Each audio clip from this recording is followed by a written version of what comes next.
পাহাড়ি জনগোষ্ঠীর প্রধান সামাজিক উৎসব বৈশাখী নাম আর থাকছে না। এখন থেকে প্রতিটি সম্প্রদায় তাদের নিজ নিজ নামে উৎসব উদযাপন করবেন বলে জানিয়েছেন পার্বত্য চট্টগ্রাম বিষয়ক মন্ত্রী দীপেন দেওয়ান। সকালে সচিবালয়ে নিজ মন্ত্রণালয়ে তিনি বলেন, বৈশাখীর নামটিতে শুধু ৩টা সম্প্রদায়ের প্রতিনিধিত্ব ছিল, যে কারণে এবার সেটি বাদ দিয়ে এখন থেকে বিজু, বৈশু, সাংগ্রাই, বিশু, চাংলান, চাংক্রান নামে উৎসব শুরু হবে। প্রধানমন্ত্রী তারেক রহমান স্বকীয় কৃষ্টি সংস্কৃতি রক্ষার নির্দেশ দিয়েছেন বলেও জানান দীপেন দেওয়ান।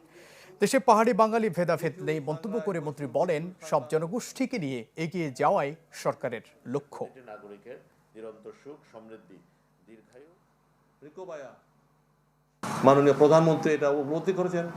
বাংলাদেশের জাতীয়তা ভিত্তিতে যে যে সম্প্রদায় রয়েছে, ক্ষুদ্র ক্ষুদ্র 2000 জনগোষ্ঠীও সব সম্প্রদায়ের নাম নিয়ে হবে, ওরা যেটা পালন করেন এটা কাউকে এখানে কিন্তু সেভাবে দেওয়া, সেটা উনি বলেছেন যে স্ব নামে যে যেভাবে উচ্চারণ করে সেভাবে আমরা কিন্তু বলছি।